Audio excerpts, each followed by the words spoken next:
ఇక్కడ కనిపిస్తున్న కాఫీ బస్తాలన్నీ అమ్మితే ఎంత వచ్చిందో తెలుసుకోవాలనుకుంటే ఈ వీడియోని చివరి వరకు చూడండి. So hello hi friends. So videos పెట్టి చాలా రోజులు అవుతుంది. ఇక మ్యాటర్లోకి వచ్చేస్తే సో వెనకాల చూస్తున్నారు కదా, మేమైతే ఆ కాఫీ మూటలను అయితే కుడుతున్నాం అనమాట.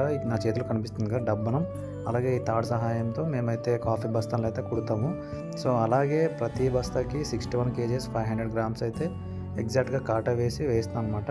అంటే అక్కడ ఆల్రెడీ మనకు 1 kg తీసేస్తారు, ఇంకా ఎగ్జాక్ట్గా 60 kgs లెక్క అయితే వస్తుంది అనమాట ప్రతి బ్యాగ్ అయితే. సో నెక్స్ట్ ఏంటంటే ఈ బ్యాగ్ ప్రైస్ విషయానికి వస్తే 60 kgs కదా, సో 1 kg అయితే మనకు 220 రూపీస్ అనమాట. సో అలాగా టోటల్గా 14 బ్యాగ్స్ కుట్టామన్నమాట. 14 బ్యాగ్స్ కలిపి ఎంతైతే వచ్చిందో కౌంట్ చేసి మీరు కామెంట్ సెక్షన్లో మెన్షన్ చేయండి. చూస్తున్నారు కదా ఈ విధంగా కుట్టామో. సో ఇంకా ఉన్నాయి, అవి కూడా బ్యాలెన్స్ కుట్టేస్తాం అనమాట. కుట్టించిన తర్వాత అవి సావుకారులకు అయితే ఇచ్చేస్తాం అనమాట. సో నెక్స్ట్ ఇవి ఇంకా డ్రై అవ్వలేదు, సో అందువల్ల ఇంకా మనం వదిలేసాము. డ్రై అయినవి అయితే ఈ విధంగా కుట్టాం అనమాట. సో టోటల్ ఎంత వచ్చిందో కామెంట్ సెక్షన్లో మెన్షన్ చేయండి.